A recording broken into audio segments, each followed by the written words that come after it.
Starting ஸ்டேஜில் ஒரு ரூ. 200 அப்படி அந்த ஒரு இதில் தான் நம்ம ஸ்டார்ட் பண்ண ஆரம்பித்தோம். இப்போ வந்து டேர்ன் ஓவர்னால் கோடிகளுக்கு மேலே ஏறும். இப்போ உங்களுடைய சிப்ஸ் எத்தனை நாடுகளுக்கு போகுது? இப்போ 15 நாடுகளுக்கு போகுது. கனடா, கத்தர், நியூசிலாண்டு, சிங்கப்பூர், லண்டன் அப்படி போயிட்டுருக்கு. எத்தனை பேர் வேலை செய்யறாங்க? இப்போ 140 பேர் வேலை பார்க்குறாங்க. 90% பொண்ணுங்க தான். எத்தனை விதமான சிப்ஸ் இருக்குது நம்ம கடையில்? 360 ஐட்டத்துக்கு மேலே பண்ணிக்கிட்டு இருக்கோம். நான் பரம்பரையாக முறுக்கு வியாபாரி தான் எங்கள் அப்பாலாம். அதே மாதிரி ஒரு வீடுன்னா வீட்டில் போட்டு தலையில் சுமந்து விற்கிற மாதிரி தான் எங்கள் பிஸ்னஸ்ஸு. அது நானும் முறுக்கு வியாபாரம் பண்ண ஆரம்பித்தோம். கொஞ்சம் சின்ன சின்ன கடைகளுக்கு கொடுக்க ஆரம்பித்தோம். சின்ன சூப்பர் மார்க்கெட்டுக்கு ஆரம்பித்தேன். சிட்டி சென்டர், பிக் பஸார் மாதிரி கொஞ்சம் கொஞ்சம் பெரிய பெரிய பஸார் மாதிரி டீம்களுக்கு நான் சப்ளை பண்ண ஆரம்பித்தேன். 2500 ஸ்கொயர் ஃபீட்டில் ஒரு சூப்பர் மார்க்கெட் போட்டிருக்கேன். மற்ற கடைகளில் என்னென்ன கிடைக்கலையோ அதெல்லாம் என் கடையில் கிடைக்க ஆரம்பிச்சிட்டேன். 18 மாஸ்டர்ஸ்லாம் 2 வீடாச்சு, காராச்சு. திடீர்னு எங்கள் காரு களவு போகுது. 73 பவன் நகை திருட்டு போகுது. திருட்டு போச்சுன்னு யோசிக்க கூட 2 நாள் ஆச்சு. நின்றுட்டே இருப்பேன், படார்னு விழுந்துருவேன்.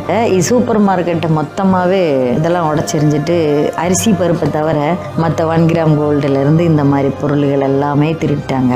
ஃபஸ்ட் ரேங்கில் இருந்துட்டு திரும்ப யோசிக்க கூட முடியாத அளவுக்கு கீழே வந்துட்டேன். ஒரு 6 மாதம் படுத்தபடி கேட்டேன்.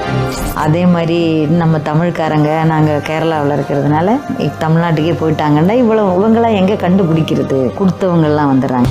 திருச்சூருக்கு வர டயத்தில் ஒரு மண்ணுத்தி பைபாஸில் நான் ஒரு தள்ளு வண்டி கடையை கொண்டு போய் போடுறேன். இவ்வளோ சூப்பர் மார்க்கெட் வச்சு எங்கள் வீட்டுக்காரங்களும் சொல்லுவாங்க, வாமா நம்ம ஊருக்கு போயிடலாம். நான் சொல்லுவேன், என்னை நம்பி கொடுத்தவங்க எல்லாருக்குமே நான் திரும்ப கொடுத்துட்டு தான் போவேன். நான் என் உயிர் இருக்குன்னா கண்டிப்பாக நான் அவங்களுக்கு செட்டில் பண்ணிடுவேன். ப்ராடக்ட் மேலே பயங்கர கான்ஃபிடன்ஸ் இருக்குன்னு. திரும்ப ரயில்வே ஸ்டேஷனுக்கு நேரம் முன்னாடி அது ஒரு சின்ன கடை வாடகை கிடைக்கும். ஃபுட்பாத்லேருந்து கொஞ்சம் மாறுறேன். அதுக்கப்புறமேலுக்கு கொஞ்சம் கொஞ்சமாக டெவலப் பண்ண ஆரம்பிச்சிட்டேன். பிறந்ததுலேருந்து இந்த இதை பார்த்ததுனால எனக்கு இதில் ஒரு இன்ட்ரெஸ்ட் உண்டு.